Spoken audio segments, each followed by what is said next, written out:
A gente tem que, quando pensa em Palestina e Israel, a gente tem que pensar não numa questão estritamente nacional, milenar, religiosa. A gente tem que pensar numa questão racial. Colonialismo, apartheid e genocídio são tipificações jurídicas, mas também têm seus correlatos nas ciências humanas. São crimes raciais, à luz do direito internacional, né? O que acontece na Palestina foi inicialmente um caso de colonialismo que se cristalizou no regime de apartheid, em vez de passar pelo processo de descolonização, né, de luta anticolonial que terminou numa libertação, com os nativos assumindo o poder. Não, o que ocorre é que os colonos nativizados, reivindicando uma natividade, no caso os europeus de identificação judaica que passam a emigrar para a Palestina, reivindicando-se como nativos do território, por causa lá do reino de Israel, assumem o poder e estabelecem um Estado racista, um Estado legalmente racial. Israel é legalmente um Estado judeu. Ele não é um Estado como o Brasil de todos os seus cidadãos, tá entendendo? Só isso já é suficiente para a gente compreender o que se passa lá. A Alemanha nazista era o Estado ariano, a África do Sul era o Estado europeu, o Estado branco. Os negros deveriam ir para o Bantustão, seu Estado, entre aspas. E então, o genocídio é o quê? O genocídio entra nessa equação como o ato limite do regime de apartheid israelense para manter a dominação racial sobre os palestinos. Esse episódio vai ao ar na semana em que o diretor palestino Hamdan Halhal foi sequestrado e espancado por militares israelenses, que os jornalistas Ismail Al-Ghul e Hamid Al-Hi foram mortos após um ataque aéreo israelense no norte de Gaza. No Iêmen, civis são mortos no confronto entre o Tio Sam e os Houthis. Países voltam a falar em rearmamento, tensões políticas, econômicas, culturais e sociais assolam a segunda década do século XXI. Estamos à beira de uma nova guerra mundial? Se você curte nosso trampo e quer ver o Pod História crescer, considere se tornar um apoiador com valores a partir de R$2, o link tá aí na bio. E não deixe de avaliar esse episódio onde você estiver ouvindo, siga nosso programa e deixe suas opiniões e sugestões aí também nos comentários. Sua participação é extremamente importante para nós. E por fim, fica aí o nosso agradecimento para mais nova apoiadora, Larissa Patrícia da Silva, e vamos pro episódio de hoje. No prefácio do livro Orientalismo, o Oriente como Invenção do Ocidente, o professor palestino Edward Said escreveu que o orientalismo pode ser discutido e analisado como a instituição autorizada a lidar com o Oriente, fazendo e corroborando armações a seu respeito, descrevendo, ensinando, colonizando, governando. Em suma, o orientalismo como um estilo ocidental para dominar, reestruturar e ter autoridade sobre o Oriente. No episódio de hoje, vamos explorar um tema complexo e multifacetado. O conflito Israel-Palestina, com foco no sionismo, em Gaza, e também na questão do apartheid ao genocídio também, e a relação com o orientalismo, além de suas intersecções de gênero e classe. Quais fatores impulsionaram o surgimento do sionismo como movimento político? O que significa terrorismo? O que significa a relação de apartheid e também de genocídio que acontece no território de Gaza e também no Oriente Médio de modo geral. Para responder essas e outras perguntas, o Pod História tem como convidado o professor Fábio Saad, doutor em História pelo Programa Interdisciplinar Humanidades, Direitos e Outras Legitimidades da USP, autor de textos sobre identidade, violência, violência política e direitos humanos internacionais no Oriente Médio, destacando-se o apartheid na Palestina e Israel, reflexões à luz do caso sul-africano, das ciências humanas e do direito internacional, e professor da UFPR. Então, professor, muito obrigado aí por aceitar participar com a gente e se apresenta para os nossos ouvintes, por gentileza. Olá, João. Olá, quem está nos ouvindo. Acho que você fez uma apresentação suficiente, a meu ver. Esse é o meu livro mais recente que você menciona, né? O Apartheid na Palestina e Israel, fruto de uma pesquisa aprovada em 2018 em edital do CNPq.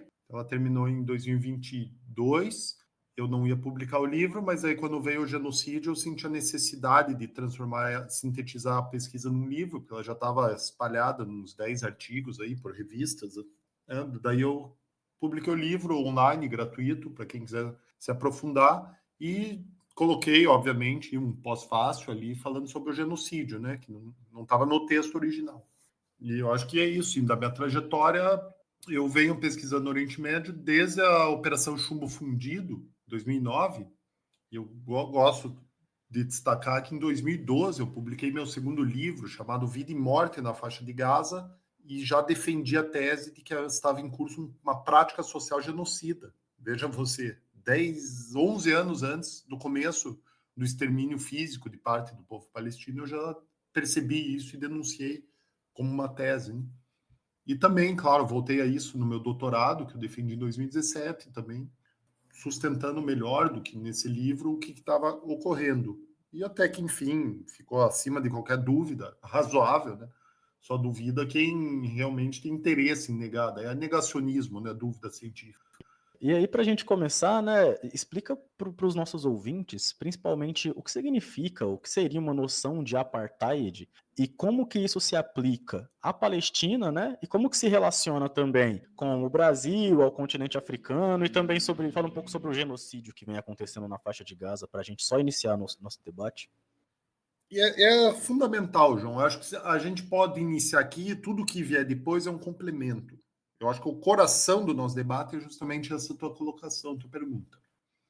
A gente tem que, quando pensa em Palestina e Israel, a gente tem que pensar não numa questão estritamente nacional, milenar, religiosa. A gente tem que pensar numa questão racial. Colonialismo, apartheid e genocídio são tipificações jurídicas, mas também têm seus correlatos nas ciências humanas. São crimes raciais, à luz do direito internacional, né? O que acontece na Palestina foi, inicialmente, um caso de colonialismo que se cristalizou no regime de apartheid, em vez de passar pelo processo de descolonização, né, de luta anticolonial que terminou numa libertação, com os nativos assumindo o poder. Não, o que ocorre é que os colonos nativizados, reivindicando uma natividade, no caso, os europeus de identificação judaica que passam a emigrar para a Palestina, reivindicando-se como nativos do território, por causa lá do reino de Israel, assumem o poder e estabelecem um Estado racista, um Estado legalmente racial. Israel é legalmente um Estado judeu. Ele não é um Estado como o Brasil de todos os seus cidadãos, tá entendendo? Só isso já é suficiente para a gente compreender o que se passa lá. A Alemanha nazista era o Estado ariano. A África do Sul era o Estado europeu, o Estado branco. Os negros deveriam ir para o Bantustão, seu Estado, entre aspas. E então, o genocídio é o quê? O genocídio entra nessa equação como o ato limite do regime de apartheid israelense para manter a dominação racial sobre os palestinos. O Estado de Israel é fundado em 1948 já como um regime de apartheid, porque ele já se define como um Estado judeu e não um Estado democrático de todos os seus cidadãos. Alguém pode dizer, mas os palestinos com cidadania existe. Sim, existe. Mas estruturalmente, a gente não pode fragmentar o povo palestino, porque isso é a própria engrenagem central do apartheid. É a divisão dos palestinos em várias categorias, como os cidadãos, os habitantes da Cisjordânia, de Gaza e os refugiados. E os moradores de Jerusalém, que entram numa classificação própria, com título de residência provisória, né? Pode ser revogado pelo Estado. Então, mesmo esses palestinos com cidadania israelense, eles sofrem de uma discriminação estrutural, de uma segregação também. A gente pensar a propriedade fundiária, né? Muito daí é o caso brasileiro. Quando a gente olha os mapas, por exemplo, do sul do Brasil, a ocupação das terras do sul por etnias guaranis e caigangues, tá? Essas etnias cobriam quase que a totalidade do território do sul do Brasil. Aonde que tem terra indígena hoje? Se a gente compara a proporção de terra indígena do Brasil com a proporção do que eram os bantustões na África do Sul, do que a área A na Cisjordânia, a gente percebe que há uma correlação até quantitativa. É muito engraçado isso e trágico. Então a gente percebe que esse processo ele tem em comum o processo de colonização que foi reduzindo essas populações indígenas, sejam palestinos, seja os africanos não brancos, seja as populações indígenas da América, a reservas, áreas diminutas, áreas fragmentadas. Então as populações foram divididas em conforme linhas raciais. A própria tipificação de apartheid, ela incorpora esses elementos do colonialismo e ela também incorpora a possibilidade do genocídio. Por isso que eu acho que a melhor definição para a gente compreender o contexto da Palestina e Israel é o contexto do regime de apartheid, porque isso ilumina o passado do colonialismo e presente, porque o colonialismo segue, né, esse processo de roubo de terras, vida Cisjordânia, mas também ilumina o caso do genocídio. O Hamas fez o maior levante anticolonial da sua história, incorreu em crime de guerra, é verdade, porque mesmo que os movimentos anticoloniais sejam legítimos e legais à luz do direito internacional, eles podem incorrer em crime de guerra quando eles vitimam civis, né? É o caso. Mas mesmo assim, a gente tem que olhar isso como parte dessa luta anticolonial contra um governo, um Estado racista. A própria carta do Hamas traz essa definição do Estado de Israel como um Estado racista, um regime de apartheid colonial, né? E, de fato, isso a própria Corte Internacional de Justiça, em 2024, reconheceu num processo que não é o processo que está correndo de genocídio, foi um outro, de que, sim, Israel comete o crime de apartheid, né? Então já está pacificada essa tese jurídica, né? Professor, quando o senhor fala sobre a questão do apartheid, o genocídio, como que essa criação de um inimigo, que é o Hamas, hoje, por exemplo, né? Se for estudar um pouco da história do Oriente Médio, pelo menos os anos 60 para cá, são vários, né? Desde Vietnã, passando por Afeganistão, etc. e tal. Como que essa criação de um inimigo, vamos dizer assim, personificado na figura do Hamas, ela contribui para a legitimidade do que vem acontecendo na faixa de Gaza e na Palestina desde a criação do Estado de Israel? Esses regimes de violação sistemática de direitos humanos, como um regime de apartheid ou um regime autoritário que chega no grau de um genocídio, eles se valem da estereotipia, da estigmatização, da criação de um inimigo que vai legitimar ações excepcionais. Então, é sempre, o Foucault já falava, né, em defesa da sociedade, em defesa de algum, seja o sangue ariano, seja a judeidade do Estado de Israel, ou a branquitude do Estado da África do Sul, do apartheid, você cria a categoria do inimigo e o adjetivo de terrorista ele é perfeito. O próprio Nelson Mandela, ele foi oficialmente descrito, processado por terrorismo. Então, quando o Edward Said já falava, terrorista é uma forma de esvaziar a narrativa do outro. Quando a gente pensa terrorista, qual que é a conotação? É um sujeito maluco, fanático, que quer matar e destruir. Ele não tem uma causa, ele não tem uma história, ele não tem um motivo. Portanto, ele precisa ser neutralizado. Então, é uma arma política a definição de terrorismo. O terrorismo, veja, pode ser uma estratégia política. Você vir fazer um ato contra civis para afetar o conjunto da sociedade. Isso foi feito historicamente em muitos casos, inclusive o próprio movimento sionista se valeu de táticas terroristas, né? E ainda se vale. Se você vê o relatório Goldstone sobre a Operação Chumbo Fundido em Gaza, de 2009, ele define as ações do Estado de Israel como voltadas a aterrorizar a população civil. O atual genocídio é isso, é um ato terrorista, por quê? Porque ele visa a sociedade civil para reformular suas relações sociais. Também a prática social genocida é isso. Os movimentos de resistência palestina recorreram a táticas terroristas? Sim, ao longo da história, sim. Isso não nos permite reduzir esses movimentos a movimentos terroristas, porque isso é uma adjetivação imprópria. Eles são movimentos de luta anticolonial, de luta antirracista, alguns dos quais, nem todos, recorrem a táticas terroristas. É muito questionável se o próprio Hamas recorreu à tática terrorista em 2003, em 7 de outubro. Porque você veja, ele não entrou lá para matar civis, ele entrou lá para capturar a gente, para fazer troca de presos políticos. O que os movimentos contra a ditadura no Brasil fizeram? Lembra daquelas sequestros de embaixador, de cônsul, de autoridades? Inclusive como eles eram tratados, né? Se a gente lê a imprensa brasileira da época, né, o próprio Marighella era tratado como terrorista, né? Os atos também eram tratados como terroristas. Você omite assim a natureza violatória do Estado e do regime em questão, transferindo para o outro estigma de negativo, portanto você garante uma legitimidade a um Estado que é estritamente ilegal. O Estado de Israel ele é ilegal em si, a partir do momento que ele é um regime de apartheid. Ele não tem o direito à autodefesa, ele precisa ser desmantelado.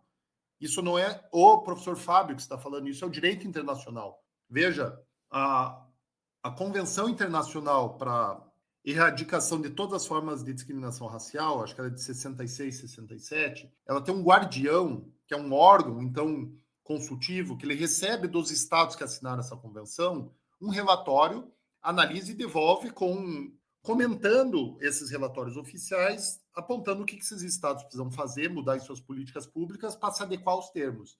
Israel aderiu, quando Israel adere à convenção, já passa a ser muito criticado se realmente aderiu com o propósito de implementar políticas de igualdade racial ou somente como um gesto propagandístico.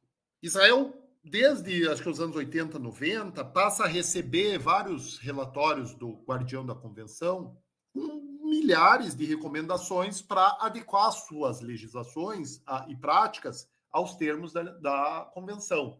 Até que em 2012, o Guardião censura Israel por violar o artigo 3º da Convenção, que é justamente sobre segregação e apartheid. Então, 12 anos antes da Corte Internacional de Justiça reconhecer que Israel comete apartheid, isso já era a interpretação do Guardião da Convenção. Você está vendo, então, João, está pacificado esse entendimento. Não tem como Israel alegar a legítima defesa. Ele precisa mudar a natureza do seu Estado. Não é legítimo, não é legal um Estado que mais da metade da população hoje, que está no território da Palestina histórica, entenda-se, Israel, Cisjordânia e faixa de Gaza, é composta de palestinos. Mais da metade. E essa população não tem direito. E se você coloca aí os refugiados palestinos, a gente volta para a proporção original, nas quais o que seria hoje os israelenses e judeus somos 1/3 da população, que mantém a dominação racial sobre o restante, seja direta, seja indireta, impedindo o retorno dos refugiados. Então, essa é a gramática que a gente precisa usar para entender a questão palestina. A gente precisa entender a África do Sul, relacionar com ela, e precisa relacionar com as populações indígenas do Brasil, porque esses são os processos análogos que ocorrem e nos quais você bem lembrou de como o Marighella e outros movimentos ali, lideranças, eram descritos também na nossa ditadura, e é isso. No limite, você usa esses adjetivos que desumanizam, trata o outro como um ser irracional, sem direitos, sem narrativa, legitimando a violência de Estado, né? De fato, professor. E pegando ainda esse contexto, já que você fala que o Estado de Israel ele não é legítimo, explica para os nossos ouvintes, né, e um pouco para mim também, porque o que fica no nosso senso comum, principalmente quando a gente vê jornal, né? Porque junto ali com o que acontece na Rússia, e não são as únicas zonas de conflitos, né? Querendo ou não, a África, os nossos jornais não falam sobre o que acontece no continente africano, de modo geral, os jornais hegemônicos, mas junto ali com o conflito que acontece na Ucrânia, são talvez os dois pontos de tensão, onde tem guerra, mais relevantes para o Brasil no sentido da notícia, né? Então, explica um pouco para os ouvintes o contexto da criação de Israel, professor, propriamente dito. O que existia antes de Israel passar a existir? E como que isso se relaciona com a nossa atualidade também? Porque quando vem a notícia para cá, principalmente quando fala sobre devolução de reféns, entende? Israel recupera 2 reféns, que era o que o Hamas tinha lá, enquanto Israel precisa devolver 600, 700, 800, sabe? Que eles têm presos políticos que são palestinos para a Palestina, sabe? Então explica um pouco desse contexto para a gente. Só a proporção já mostra o que é a natureza de um regime racial, né? Você veja que historicamente, são milhares de presos políticos palestinos. Lá na sociedade palestina, a prisão, inclusive, é um rito de passagem do jovem ser preso, né, por resistir ao regime de apartheid. Mas, indo direto à tua pergunta, você quer saber da origem, a gente precisa entender de novo a Palestina, daí sim, o ponto de partida é o colonialismo. O apartheid é um ponto de chegada, e o genocídio é o ato de limite para manter o apartheid. Mas o ponto de partida é o colonialismo, quando, ao término da Primeira Guerra Mundial, as potências europeias vencedoras resolvem, no Tratado de Versalhes, o artigo 22, criar sistemas e mandatos para os territórios ditos incapazes de autogoverno. Veja, aquele mito da boa colonização. Nós, europeus, vamos ensinar os povos que não conseguem se gerir a criar estruturas estatais adequadas ao nosso tempo. Aquele viés bem colonial, racista, né? Nessa lógica, a Grã-Bretanha, que toma a Palestina do Império Otomano, se encarrega de ser a mandatária da Palestina. E já a Grã-Bretanha, ela incorpora na constituição do seu mandato na Palestina, que é criar um Estado judeu na Palestina. Não fala Estado, fala lar nacional judaico, que dá na mesma. Então, ela, antes mesmo do mandato, ela já havia se comprometido, por meio do seu chanceler, em implementar o projeto sionista. O que é o sionismo? É justamente o movimento nacional e colonial judaico, de colonização da Palestina e criação do Estado Nacional na Palestina. Então, a Grã-Bretanha se compromete a efetivar esse projeto e o faz, de fato, então, desde 17 até se retirar em 46. O que havia na Palestina? Havia a população palestina. Quem eram os palestinos? Os palestinos eram essa população centenária, milenar, feita de uma mistura de uma infinidade de povos, inclusive os hebreus lá de trás, a parte que não sai de lá, vai se mesclando com outras populações. Chega a conquista árabe ali no século VII, vem os otomanos e tudo isso vai criando. Dentro do Império Otomano tem um fluxo de uma população grega também. Isso vai se consolidando essa população palestina, que era majoritariamente islâmica, mas também cristã e também judaica. Não havia a ideia na Palestina os próprios palestinos judeus, de criar um Estado judeu. Isso vai vir da Europa, dos europeus que estão num espaço, num território, aonde está em alta o nacionalismo. Qual que é a lógica? Você vai criar um Estado nacional para uma nação, um Estado. Então, os franceses querem um Estado para os franceses, os alemães querem um Estado para os alemães. E nessa lógica, esses movimentos mais extremados vão dizer que os franceses judeus não são franceses, são judeus. E daí é aquela ideia mentirosa do antissemitismo. Por que mentirosa? Porque é um mito. Os europeus judeus não são semitas. Eles são branco de olho azul. Eles descendem lá de populações eslavas, se for para pensar numa origem biológica, étnica, sei lá como queira.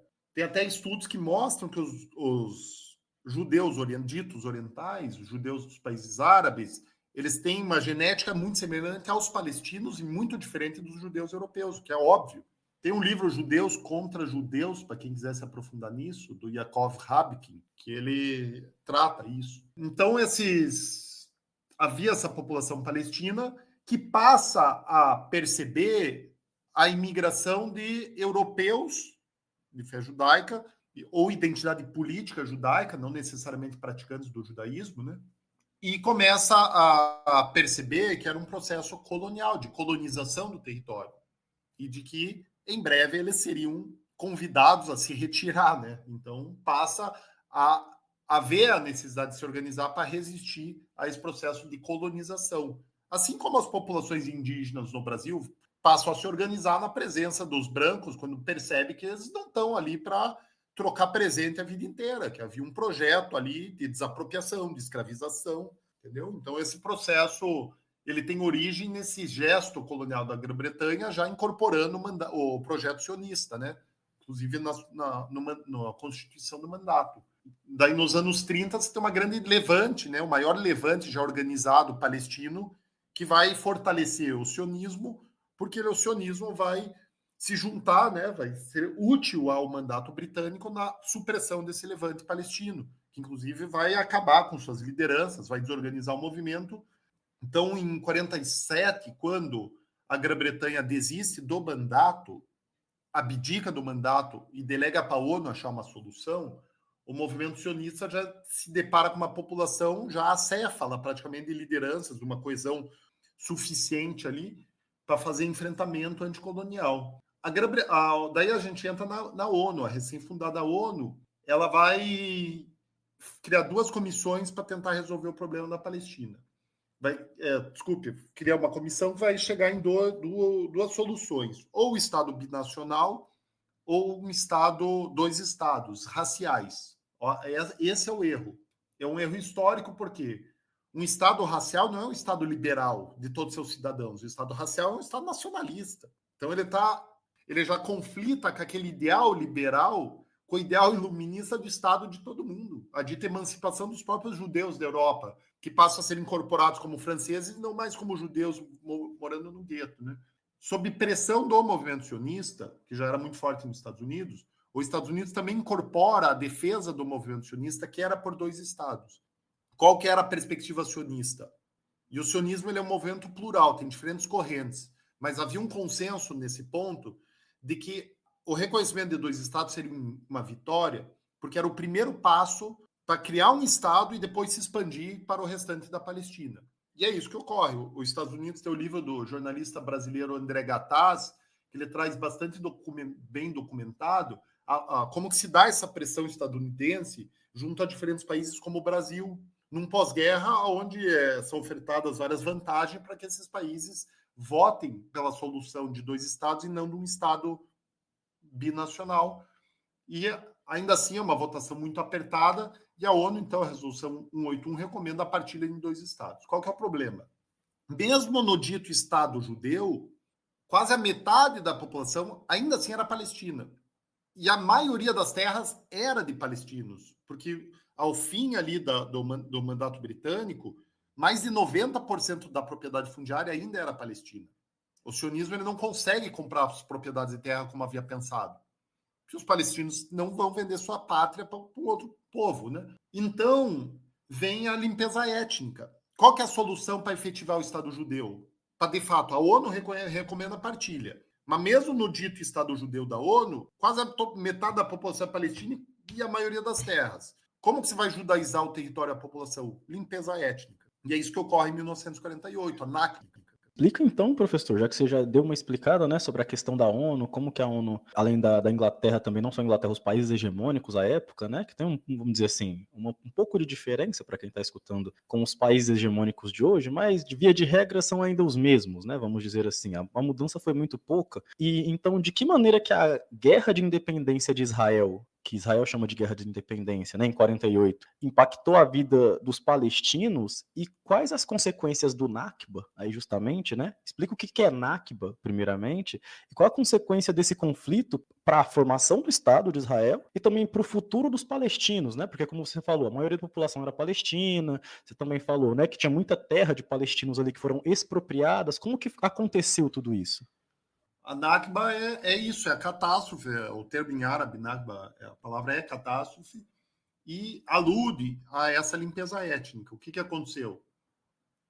Os sionistas já falam, desde o Theodor Herzl, já falava da transferência dos palestinos. Os sionistas, desde o começo, já sabiam que para criar um Estado judeu na Palestina, deveria se limpar etnicamente a Palestina dos palestinos. Como que você vai criar um Estado judeu no meio de uma população não judaica?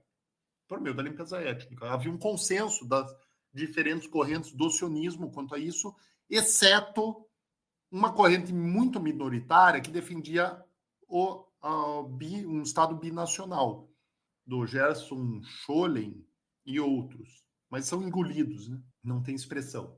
Então, quando chega em 47, 48, nesse processo da ONU, o movimento sionista vê a oportunidade aí de efetivar a limpeza étnica.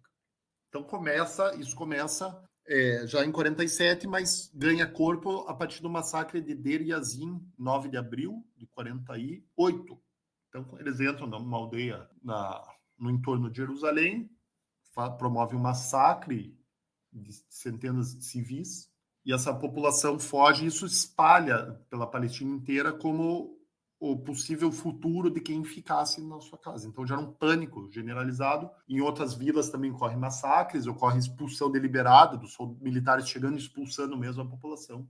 E essa população, então, ela vai buscar refúgio, vai para onde estavam as forças árabes. Então, quando a gente fala de guerra de 48, a gente tem que pensar o seguinte, internamente o que ocorre? Limpeza étnica. Os sionistas expulsando os civis palestinos.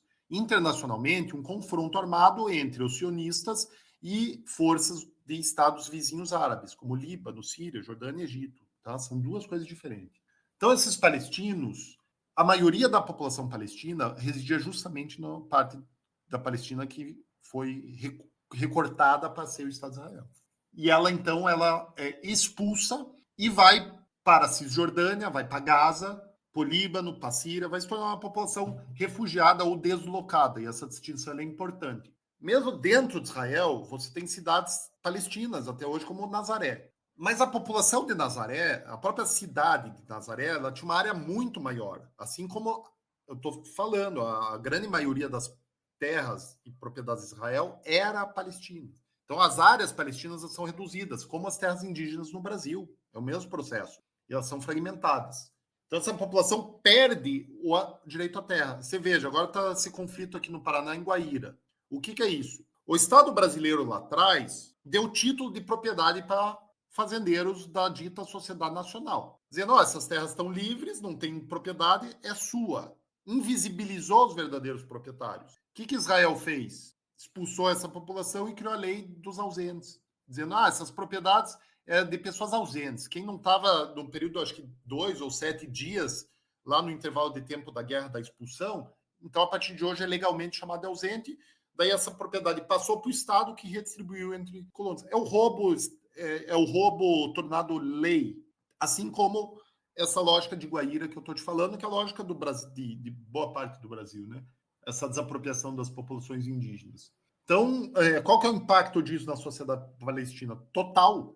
Boa parte da população palestina que morava nas terras que se tornam Israel se vê como deslocada interna, concentrada em guetos dentro de Israel, ou em campos de refugiados. Então, quem morava em Ramallah já, mora em Ramallah. Mas, de repente, começa a chegar a centenas e milhares de refugiados e vão criar campos de refugiados. Pra você ter ideia, João e nossos ouvintes, faixa de Gaza. Olha como isso é problemático. A maioria da população de Gaza tem origem onde hoje é Israel. Então, quando a gente olha para o 7 de outubro, houve uma invasão ou uma tentativa de retomada de terra. Quando as populações indígenas saem das suas reservas e tentam retomar terras, a gente chama de retomada. Os palestinos de Gaza, que não são de Gaza, tentaram retomar terras. Como é que fica? Só porque o Estado de Israel legalmente os considerou ausente e esbulhou as propriedades, tá entendendo? O direito colonial, ele parte do pressuposto da alegalidade. Essas populações são privadas de qualquer direito e depois se cria essas estruturas como o Estado que divide suas terras. Mas isso não é legítimo. Falar que você tá ausente sendo expulso é foda, tá ligado? Com todo respeito à risada, mas assim, é porque é inacreditável mesmo, professor. Mas é isso, De legalmente, o termo da lei é esse, guardião da propriedade dos ausentes, é isso. Daí é o negacionismo sionista, mas não houve limpeza étnica. Pô, mas então por que vocês criaram uma lei para impedir os caras de voltar? Por que vocês criaram a lei de ausente? Por que até hoje vocês não deixam eles voltar? Se não foi limpeza étnica, foi o quê? E é engraçado como o negacionismo do Holocausto, ele é criminalizado. E o negacionismo sionista, ele é banal. Até em universidade, você vê, não é incomum, infelizmente, chamarem sionista para falar. O negacionismo sionista, por mais que a Corte Internacional de Justiça reconheça que é apartheid, ele tem um livre trânsito na sociedade. Isso é muito louco. Veja, João, tem outro ponto que se falou do impacto. Vamos pensar em impacto regional. O sociólogo, eu gosto muito do conceito sociológico do Anthony Lousteed. Esse livro dele está em inglês, está disponível na internet. Ele cunha um conceito sociológico de apartheid. Em uma determinada altura, ele fala que os regimes de apartheid tendem a regionalizar a violência. Veja como isso é bom para entender o Oriente Médio e a África. A África do Sul, branca, não queria branquizar a população e o território. O que fez? Pegou as populações negras e foi tentando empurrar para os bantustões. Vocês não têm origem aqui, vocês têm origem nos bantustões, que é mais ou menos a dita solução dos dois estados. Você pega os refugiados e empurra para onde for, para os países vizinhos, para Gaza, para a Cisjordânia, se virem. Mas aqui vocês não entram, porque aqui não é de vocês. É mais ou menos a mesma lógica, só que isso vai gerar regionalização da violência. Esse êxodo populacional vai deslocar a resistência para fora do território também. Por isso que a África do Sul bombardeava ali o Moçambique, tinha tensões onde era a Rodésia, a Zâmbia, Namíbia, tentou colonizar a Namíbia, chegou a participar da Guerra Civil de Angola, tá entendendo? O que Israel faz? Ao mesmo tempo, só em 2023, ataca Iêmen, ataca Irã, ataca a Síria, ataca Líbano. Esse mesmo processo, porque essa população palestina, a resistência vai se espalhar. Então também vai cobrar a fatura dos estados vizinhos, que vão ter que chegar num termo de como é que a gente vai fazer com essa população que está aqui. Até hoje, os refugiados tirando a Jordânia, palestinos, não têm cidadania libanesa, não têm cidadania síria, são palestinos. É muito impressionante, porque como que um país tão pequeno como é Israel e tão novo, né? Porque se a gente for pensar em questões geográficas, é um país novo, né? Como que ele consegue ter tanto poder e não só isso, tanto apoio, tanto apoio? O que que existe, se o senhor tiver algum conhecimento sobre isso, de interesse por trás de toda aquela região para que não só Gaza, mas o projeto da Palestina basicamente toda ser, né, tomada nesses moldes? Israel, ele conta desde os anos 40 com o apoio dos Estados Unidos, desde a própria aprovação, né, a pressão pela resolução 181. Então já estava dentro do cálculo do movimento sionista que eles deveriam garantir o apoio dos Estados Unidos, eles conseguem isso já nos anos 40. Já nas declarações iniciais, lá durante a Segunda Guerra Mundial, já estavam avançando. Veja a questão orçamentária. Mesmo todo mundo fica, pô, o Trump, a eleição do Trump, uma desgraça. Sinceramente, a maior desgraça, no meu entendimento, são os democratas, porque eles são hipócritas. O Trump falou, não, e a gente vai exterminar Gaza se vocês continuarem aí. Os democratas falavam o quê? Não, veja, precisamos de um acordo de paz e não sei o quê, e blá, blá, blá. Enquanto isso, segue dando arma, fica falando de acordo de paz, o que é uma negação da denúncia de apartheid, entendeu? É muito mais prejudicial você ter a mentira do que essas soluções truculentas, né? Pelo menos isso cai as máscaras. Então, mesmo do Biden, ali no começo do genocídio, qual que é o orçamento recebido por Israel? O próprio, dentro do movimento sionista, você tinha uma corrente que hegemonizou o movimento no começo, que reconhecia que eles não conseguiriam criar o Estado judeu na Palestina sem o apoio de uma potência internacional. Então, isso já estava no mapa desde sempre, você garantia esses apoios internacionais relevantes. Estados Unidos, França, Inglaterra, a própria União Soviética, num erro de cálculo, apoiou a Resolução 181, achando que com isso enfraqueceria a presença britânica da região, ainda achando que a Grã-Bretanha ia ser um grande player ali da Guerra Fria, e não os Estados Unidos. Mas é isso, não tem como se pensar Israel hoje sem o apoio das potências, em especial dos Estados Unidos. E a gente está num momento interessante de tensionamento de Estados Unidos e Europa. E a questão palestina ela é muito sensível. Os Estados Unidos tem um apoio incondicional, ainda que esteja sofrendo muito pressão interna. Veja as ocupações nas universidades contra o genocídio, o desconforto nas convenções democratas, como a Kamala Harris sofreu com isso. Várias convenções democratas, a galera foi protestar dizendo, e aí, você não vai se posicionar? Vai ficar com esse papo furado teu aí? Quanto será que ela não perdeu de apoio por causa disso? Porque não tomou não assumiu uma posição decente. Então você tem hoje um cenário nos próprios Estados Unidos de um setor crescente da sociedade civil que não apoia mais esse tipo de coisa. Você tem movimentos judaicos anti-sionistas muito interessantes nos Estados Unidos que estão ganhando protagonismo. Eles fizeram marchas muito grandes lá. Principalmente o Jewish Voice for Peace, e tem um outro grupo que eu estava acompanhando. Eu não quero confundir com uma ONG brasileira escrota, por isso que eu não vou arriscar. Isso na Europa, a França, Inglaterra, Alemanha, por processos judiciais, tiveram que parar de fornecer armamentos ou determinadas peças para Israel. Está entendendo? Isso foi feita ação civil pública, dizendo, nosso Estado não pode colaborar com o genocídio. Então, feitas marchas enormes também. A situação na Europa está bem diferente e bem desconfortável para Israel. Você veja o absurdo, João, aquele incidente, não sei se você e quem está nos ouvindo vai se lembrar daquele incidente do time de Israel que foi jogar Champions, na Holanda. Lembro sim. E é engraçado porque tinha, só, né, para dar mais munição para o senhor aí para falar mais, tinha até uma coisa engraçada, porque eu lembro que os times de Israel jogavam Champions League, sabe? E a gente, quando adolescente, até ficava assim, falava, poxa, cara, por que um time do Oriente Médio consegue jogar uma competição europeia se nem os russos que são europeus conseguem direto, que eles têm bem mais dificuldade, sabe? Então, quando você explica tudo isso sobre a origem europeia do Estado de Israel, isso explica muita coisa também nesse sentido, sabe? Sim, claro, total explica. O que me chamou a atenção ali foi um grito da torcida israelense lá, que era assim, não há mais escola em Gaza porque não há mais criança em Gaza. Ao nível, como um genocídio é perverso. Porque não se trata só de extermínio, se trata de uma formação de uma subjetividade brutalizada. Os caras chegam num ponto de comemorar extermínio de criança, cara. É óbvio que quem tem decência e dignidade ouvindo isso quer matar os caras, né? De onde que partiu a violência? Deles mesmo. O que houve foi uma organização dos holandeses para barrar a violência ou vandalismo que os caras estavam fazendo. E diante desses gritos, pô, se inflamou mesmo. Quem não se sensibiliza ouvindo os caras gritar essas coisas? Uma barbárie total, né? Porque é isso, o genocídio, ele não é uma... Genocídio não é uma coisa que se estala o dedo e está acontecendo um genocídio. Um genocídio, ele é sempre um processo. Ele é um processo que ele precisa cumprir etapas. Então, para você chegar no cometimento do extermínio físico, que é a penúltima etapa, você já precisa ter percorrido várias outras. Em 2012, eu falei de prática social genocida, porque eu já tinha visto isso, já tinha acompanhado essas etapas. A primeira delas é desumanização. Daí voltamos lá para o terrorismo. Mas antes do terrorismo, é a ideia do vagabundo, do colono, do nativo, vagabundo, que não trabalha, portanto não tem direito à terra, que nem planta, ele só colhe. A ideia da população nômade, né?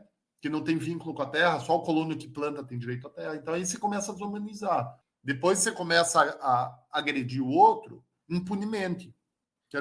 Os nazistas faziam os pogroms contra os judeus e nada acontecia legalmente. Se você batesse na cara do alemão, você podia ser processado. Se você batesse num judeu, não acontecia nada. Em Israel, se você bater num judeu, vai responder processo. Se bater num palestino, tá de boa.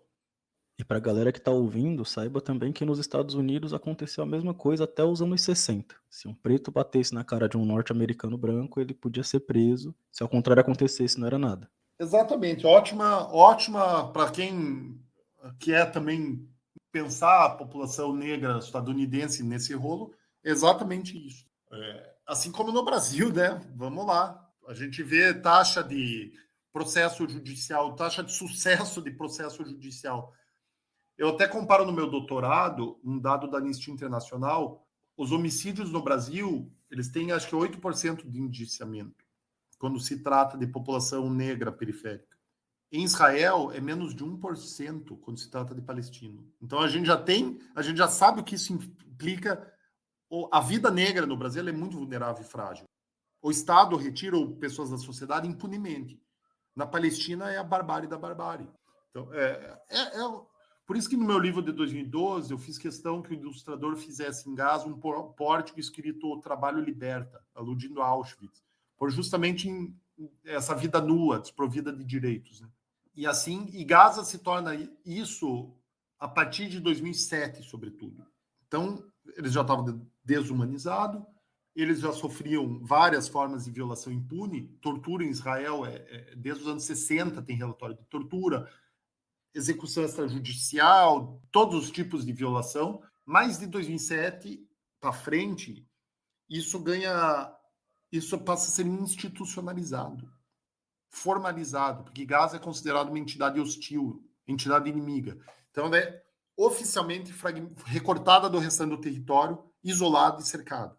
E daí você passa a ter ali uma gestão daquilo que entra e o que sai. Então, por que os palestinos morreram de fome durante o genocídio? Por que eles morreram por falta de acesso à saúde?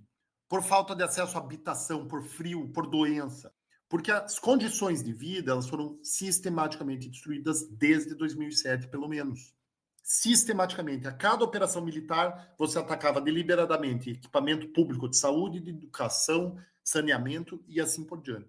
Até que você chegou no extermínio de um contingente populacional muito significativo, que é 2023, que é a etapa do extermínio de parte da população, que é a definição de genocídio. Ou se extermina todos, ou parte.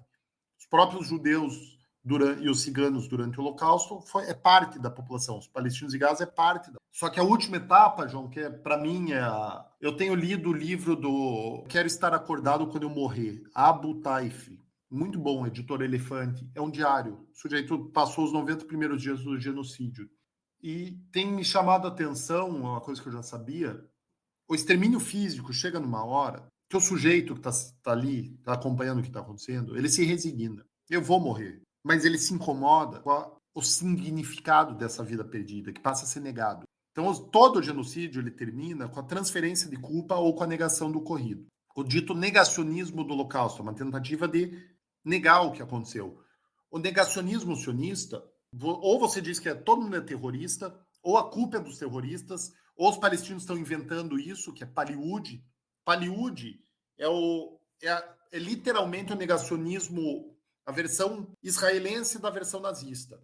Tá? O negacionismo lá que o Pierre Vidal-Naquet denunciava, a versão palestina exata é Paliud. Quer dizer que nenhuma morte aconteceu, não existia câmera de gás, então não existiu gás, essas coisas, tudo balela. Eles filmam para fazer pressão contra Israel. Então essa é a última etapa, e é isso que você percebe no diário do Abu, esse incômodo de, porra, será que ninguém está vendo? Será que eu vou ser enterrado, vou ser reconhecido? Será que alguma coisa vai acontecer com esses caras que estão nos exterminando? Então, e esse processo ele já está aí acontecendo desde, pelo menos, a periodização desse genocídio, ela é no mínimo 2007, mas ele vai se dar dentro da estrutura do apartheid, que é 48. A África do Sul nunca chegou no limite do genocídio. Israel chegou. A África do Sul conseguiu gerir a sua dominação racial de uma forma mais soft. Isso quem dizia era o Mandela, Desmond Tutu, Ronnie Kasrils, Ron Greenstein. Estou trazendo aqui alguns nomes, né? Alguns da bibliografia e outras lideranças. Aliás, o único consenso da oposição sul-africana e do regime era que Israel era um regime análogo ao de apartheid. Aí o Mandela e Botha chegavam num acordo. Então, professor, e aí você falando sobre todas essas relações, né, sobre apartheid, eu tinha uma pergunta sobre o que significa intifada, porque quando eu estava fazendo a pesquisa sobre esse programa, né, eu percebi que muitas coisas, quando a gente ia pesquisar sobre o que tinha acontecido, o que levou ao conflito Israel-Palestina ali, propriamente dita, às vias de fato, que como o senhor bem fala, é um genocídio, né, de conflito, só existe por parte de um lado, o outro só quer sobreviver, vamos dizer assim. O que significa intifada? Porque a gente percebe que teve duas, né? Uma nos anos 80 e outra ali no comecinho do século 21. E eu queria saber se esses eventos, né, além de todos que você já citou, eles influenciam para a ascensão do Hamas dentro da própria Gaza. Primeiramente, intifada é levante, tá? É uma insurgência, uma rebelião. Vamos pensar a história colonial brasileira. Quantas intifadas indígenas não houve, será? Intifadas negras, afro-brasileiras, ou africanas, né, propriamente, várias. Então, quando se lê a documentação, a relatoria, a ONU tem um banco de dados maravilhoso. Quando a gente tem acesso aos relatórios sobre a Palestina, a gente vai ver que desde pelo menos os anos 70 havia constantes atos de rebelião. A primeira intifada, que é de 87, dita que começa, os anos 80 já está pegando fogo os territórios palestinos. Quase que diariamente já está tendo movimentação, está tendo sabotagem, está tendo protesto, está tendo greve de fome.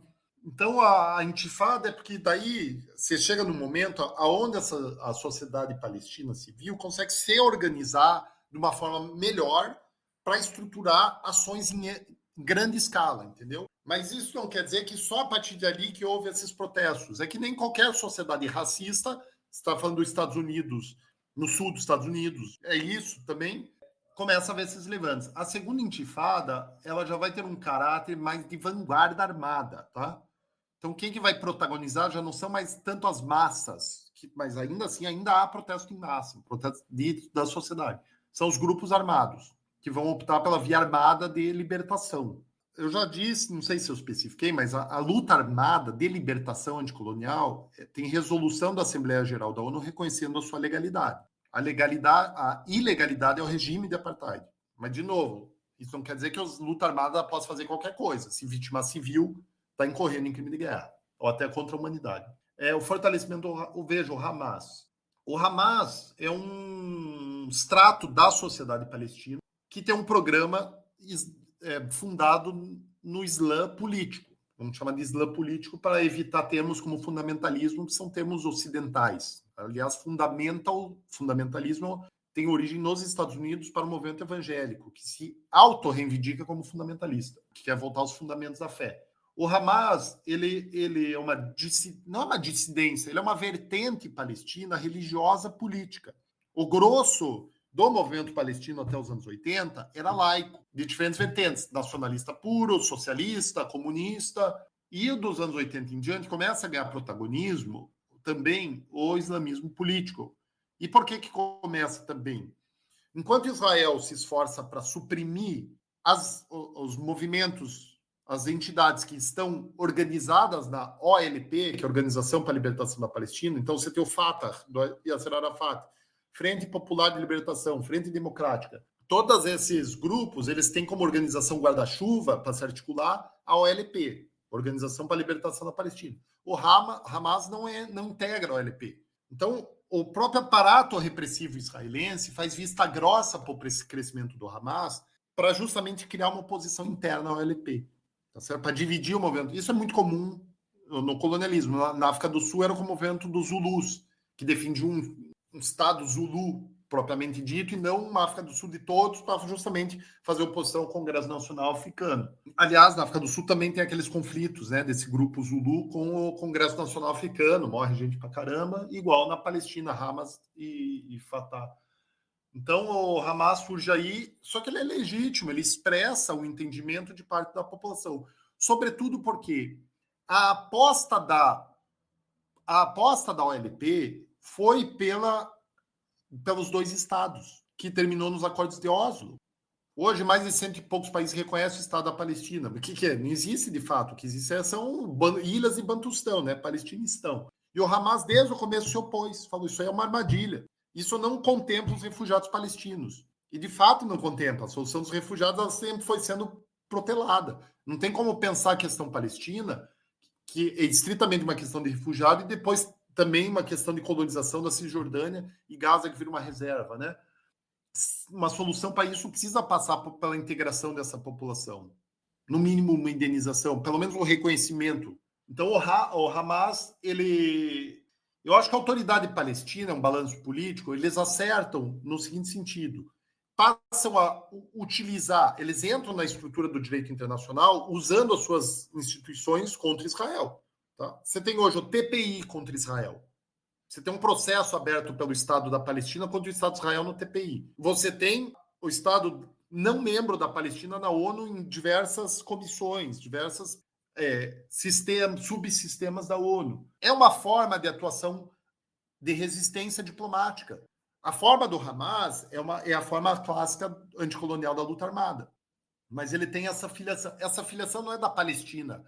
Quando a gente pensa na colonização do Oriente Médio pela França e Grã-Bretanha a partir do 19, a gente já tem essas duas vertentes, que o Albert Hourani chama de modernismo liberal, que vai se apropriar dos elementos europeus, né, do comunismo, liberalismo, para formar programas de libertação, e uma vertente que vai buscar no Islã o seu fundamento, né, teórico de resistência.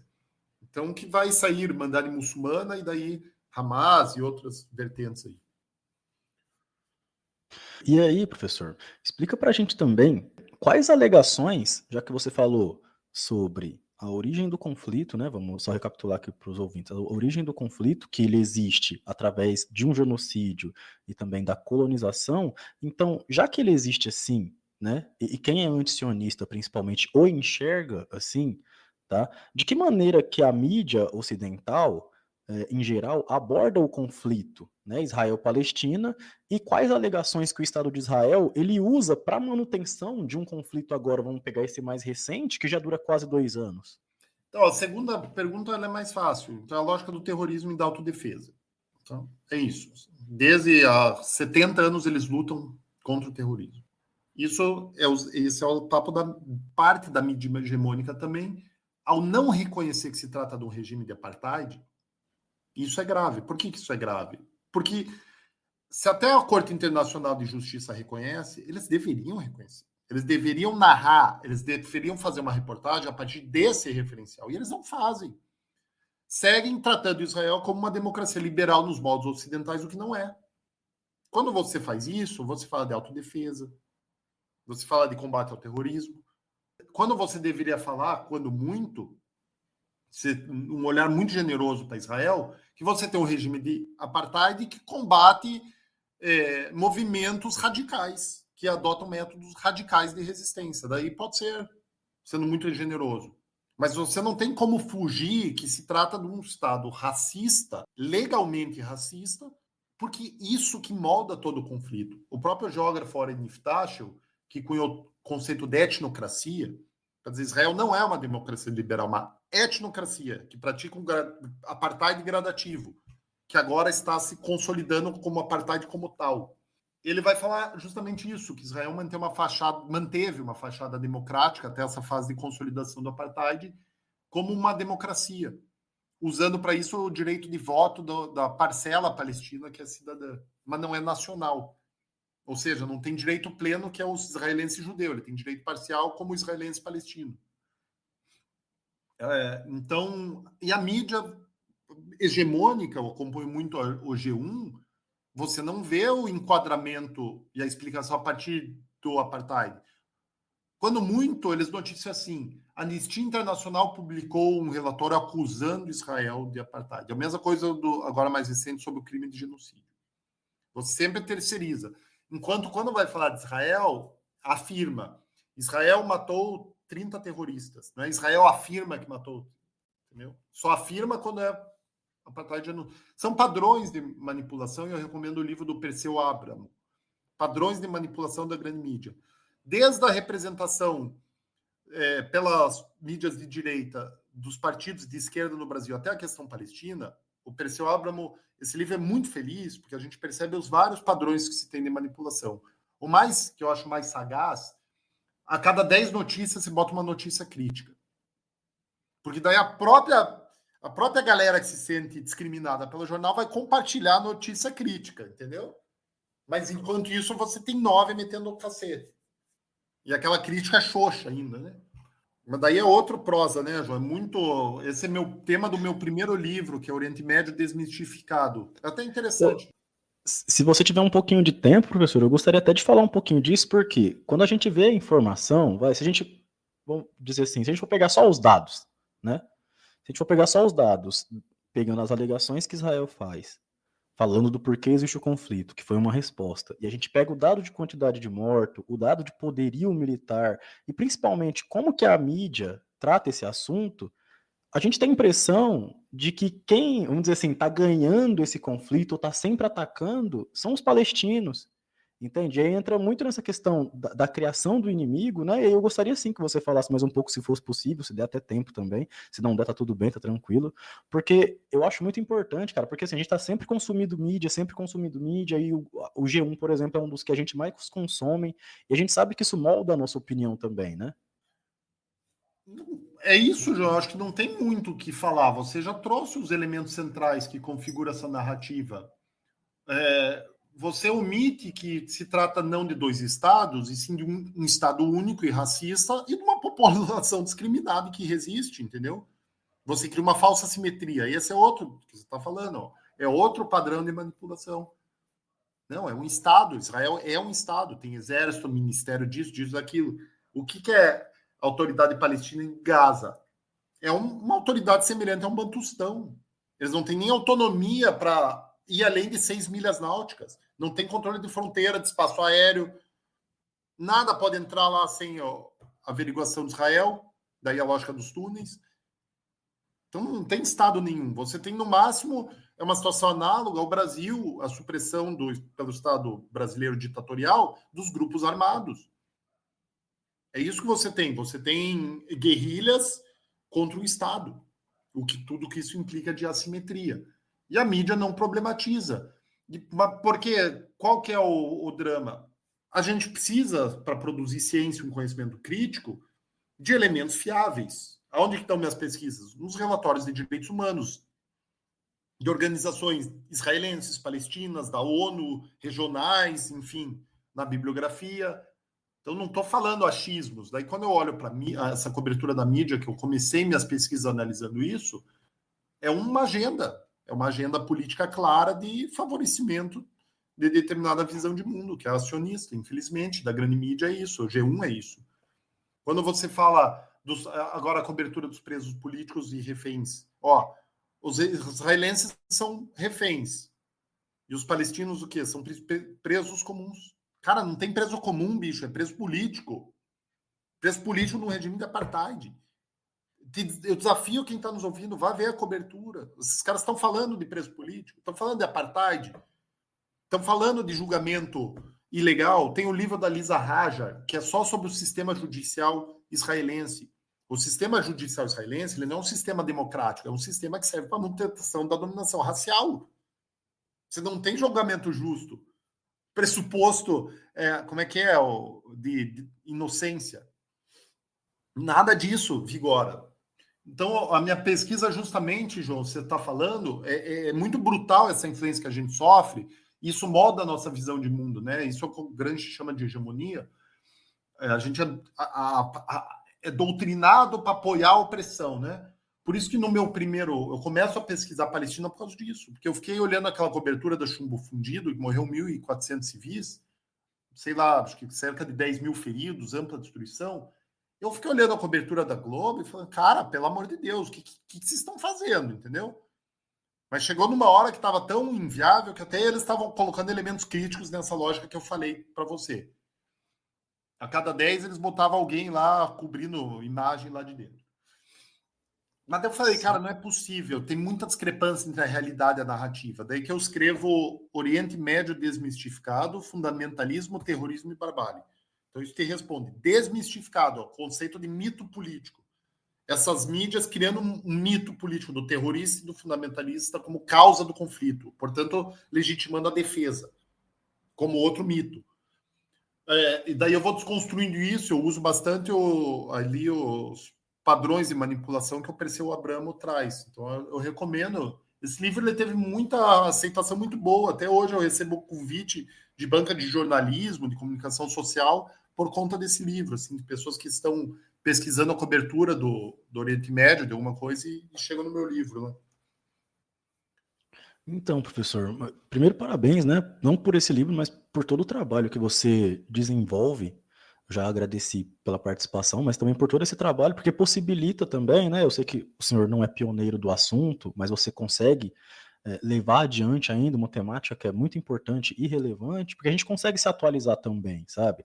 Consegue entender, por exemplo, o que a mídia não fala, o que a mídia hegemônica não fala, porque a gente está falando de Globo, a Globo ainda a gente pode considerar hoje um canal moderado. A gente tem canais de TV, de jornais como a Jovem Pan, que tem uma audiência gigante e que é extremamente misógino, racista, sexista, e para tratar esses temas, eles são ainda piores. E aí eu queria saber como que a memória do Nakba, né, que você já explicou que significa catástrofe, com a criação do Estado de Israel em 48, continua a influenciar a visão dos palestinos não só sobre o conflito, mas sobre a própria existência deles, né? Porque você bem lembrou sobre a questão da torcida. Poxa, enquanto a gente está falando, mano, o Hamas, o Palestina, ou a Palestina, né, para quem quiser chamar assim também, de modo geral, porque a gente sabe que não é a Palestina, é um grupo, como você falou, um grupo guerrilheiro. O Hamas tem lá 10, 20, 30 judeus como presos políticos, e a torcida de um time pró-Israel conta que em Gaza não tem aula porque não existe criança, pô. Você tá ligado? É muito, mano, assim, é muito contraditório. Desculpa, professor, desculpa, é muito contraditório, cara. É meio doentio, pô. É meio doentio, desculpa, assim, dá um pouco assim da minha opinião, mas é muito doentio, cara, desculpa. Mas daí tem um sentimento de culpa no Ocidente com o Holocausto, né?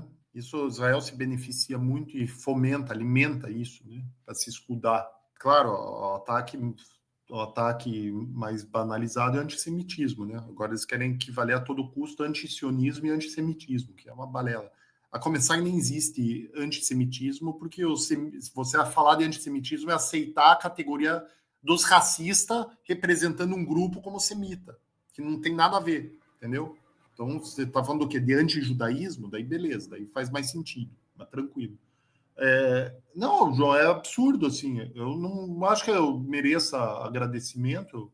A gente merece um tipo de saber, cara, que a gente precisa divulgar amplamente e conscientizar as pessoas. Porque esse saber, olha, ele é muito triste, assim, às vezes eu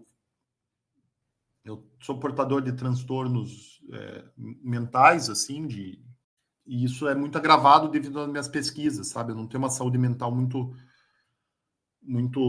boa por causa disso. Eu tive que ser afastado no final do ano passado, passei o ano inteiro pesquisando essas coisas, divulgando, fizemos uma exposição sobre apartheid, eu estava preparando o livro e tal. Chega uma hora que não dá para aguentar, sabe? É muito desumano, assim, é muito cruel e a gente não consegue. Chega a hora que a corda arrebenta, daí eu tenho que sair, afasto, passo um tempo. Tem a psicóloga que pediu, né, encarecidamente se eu queria melhorar para parar de pesquisar. Agora que eu retomei esse mês aí, não é algo que eu me orgulho, assim, é algo que eu, bem dizer, eu lamento ter que pesquisar isso. Era pesquisar carnaval, que é algo que eu amo. Tenho meus bloquinhos de carnaval, isso que me deixa feliz. Mas enfim, João.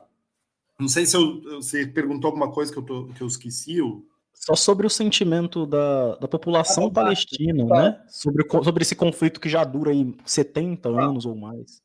Veja, a Nakba não é algo que acabou. Tem um próprio relatório de uma ONG, acho que é a Al-Mesão, ou Al-Haq, que são ONGs palestinas que se reportam a esse guardião da Convenção de Discriminação Racial que eu falava. Eles usam a expressão muito feliz que é Nakba contínua. A Nakba nunca acabou. 48, veja, o caso bósnio, nos anos 90, o entendimento da Assembleia Geral das Nações Unidas é que a limpeza étnica configura uma forma de genocídio. Portanto, isso nos convida a ressignificar, reconceitualizar a história da Palestina e Israel, olhando para 1948 como o primeiro genocídio. Limpeza étnica, logo genocídio. Muita reportagem sobre Gaza, agora crítica, estava reportando abertamente com o título da Nakba de Gaza, a segunda Nakba. A Nakba, de fato, ela não passou, porque quando você anda em Gaza, na Cisjordânia, os campos de refugiados, a disposição do campo de refugiado, ela é conforme as vilas destruídas. Então, você vai morar na rua, sei lá, Al-Hawa. A rua Al-Hawa, ela se deve à vila que foi destruída. Então, as pessoas ali têm origem, ou deveriam ter origem da vila de Al-Hawa. Então, eu vejo o cotidiano das áreas dos refugiados, ele é marcado pela Nakba. Você tem anualmente a marcha de retorno. Eles carregam a chave como símbolo de suas casas. Porque essas populações foram expulsas, muitos levaram a chave, tá? Literalmente fechou as casas, depois tomaram que eu volte, e até hoje ele só ficou com a chave, entendeu? Então é algo que está muito presente. As negociações de paz sempre trazem o tema dos refugiados. João, já está falando aqui de uma população de, sei lá, cerca de 11, 12 milhões de palestinos, pelo menos a metade é de refugiado ou descendente. Não tem como falar de uma Nakba como um acontecimento histórico superado. Enquanto não se resolver a Nakba, não se resolve a questão palestina. Quando se fala de dois estados, é que nem você querer consolidar a solução na Palestina nos moldes da África do Sul. É dizer, não, então a população negra de fato é originária do Bantustão, lá dos 20% do território, e o resto aqui é nosso. Sempre foi. Entendeu? Você não tem como cometer nenhuma liderança palestina, tem autoridade política para preterir o direito de milhões de refugiados de retornar e de ter suas propriedades. Como é que você vai fazer isso? Então, você até pode pensar em formas de dois estados, de uma gestão compartilhada do território, de uma federação, Estados Unidos, qualquer coisa, mas esse molde que tenta restringir os palestinos àquela porção ínfima de Cisjordânia e Gaza é irreal, é ilegal, é imoral, entendeu?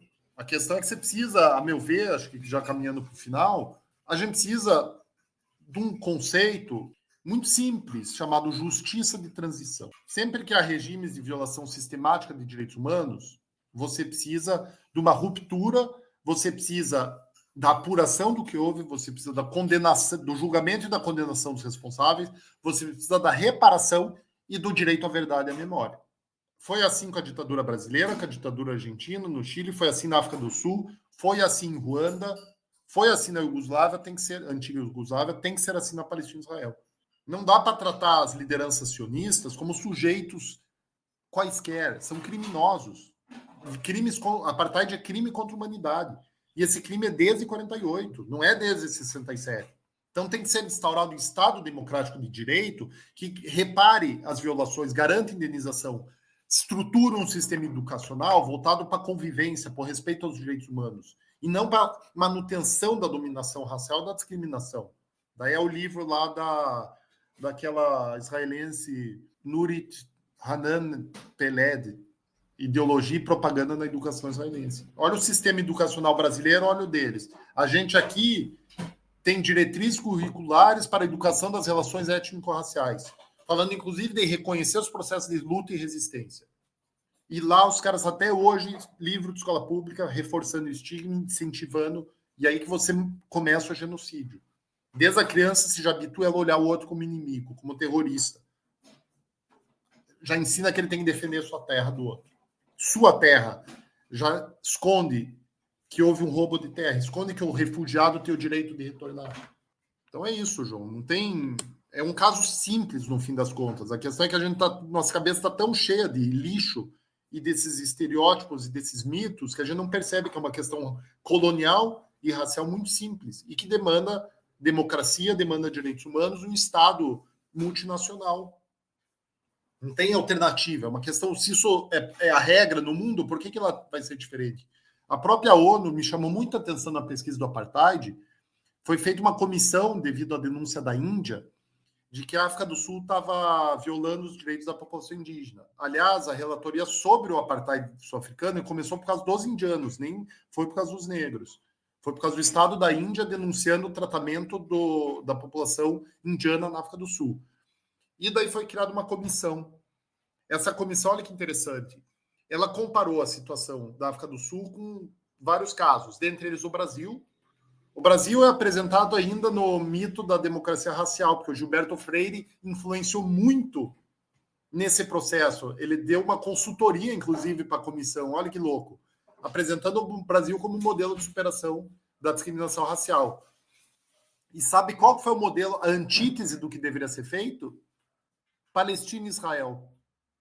Olha que interessante.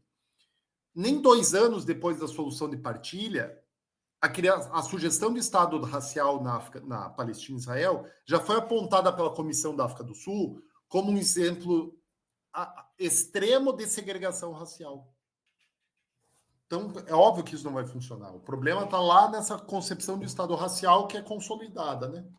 Claro, professor. E aí, quando você fala sobre essa visão, e a gente já vai chegar no final do nosso episódio, sobre essa visão que a gente tem, né, desde quando a gente nasce, cara, vou te falar que, pelo menos até recentemente, vamos dizer, pelo menos até entrar na faculdade, eu tinha muito essa visão de oriental, e aí quando a gente pega o oriental, igual eu te falei, cara, com a questão do futebol, a gente não enxerga o israelense do Estado do Israel, que fica no Oriente Médio, como um oriental, você tá ligado? Como que é diferente a visão que é construída. Então, a visão que a gente tem em filmes, em desenho, Aladdin talvez seja o mais famoso, sabe? Sempre tem um vilão oriental, e aí não necessariamente do Oriente Médio. Hoje em dia é muito comum você ver vilão da China, sabe? Muito comum você ver vilão da China.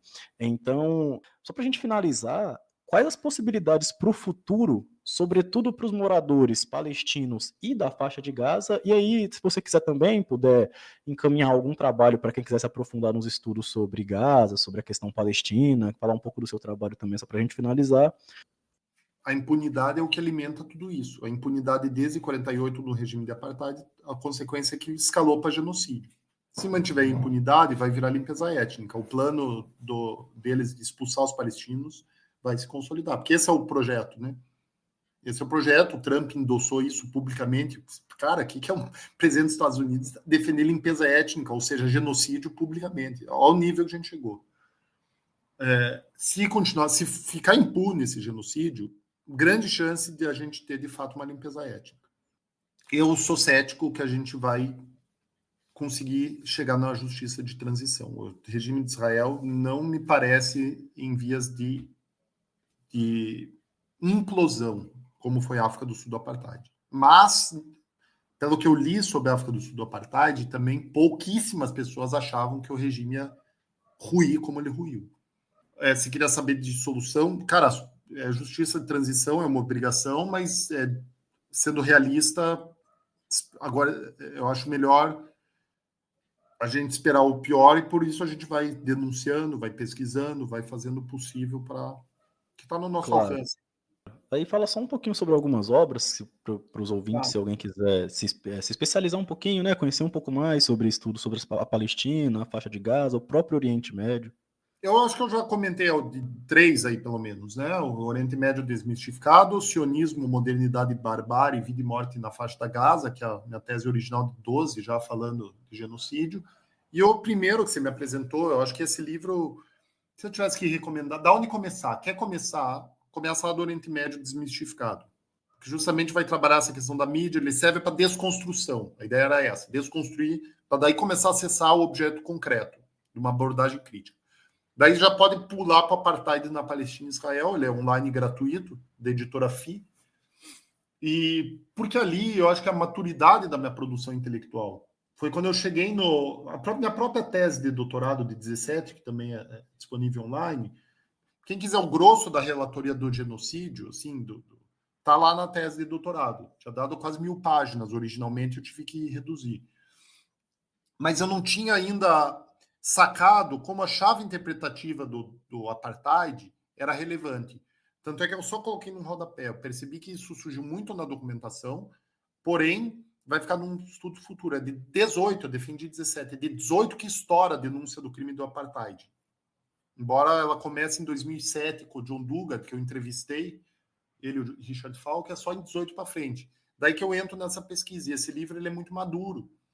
Porque eu acho que o conceito de apartheid ele é subir de nível do colonialismo, entendeu? Geralmente, as referências que a gente encontra... O melhor livro sobre a questão palestina, sumário, é o do Edward Said, A Questão Palestina. Esse livro é genial, assim, era um passo inicial. Daí, se quiser, essa questão da mídia, Oriente Médio Desmistificado ajuda. Esse Palestina e Israel, eu acho que eu consegui ajudar o Said num pensamento ali de um passo além, sabe?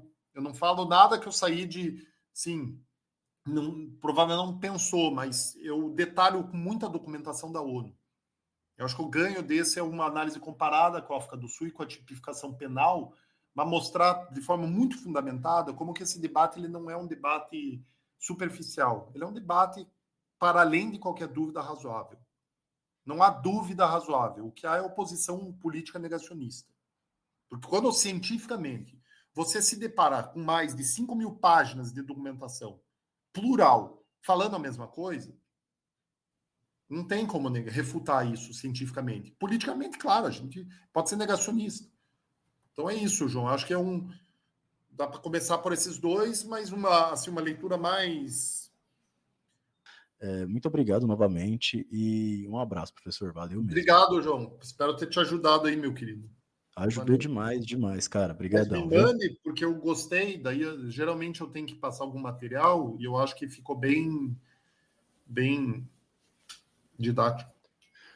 Gostou do episódio? Siga, avalie e compartilhe o nosso trampo. Seu apoio é fundamental para continuarmos produzindo um podcast independente e de qualidade para você. Acesse o nosso perfil no Apoia-se, no apoia-se.se/podhistoriapodcast, no link da descrição, e faça parte da nossa comunidade. Um forte abraço para vocês e até a semana que vem.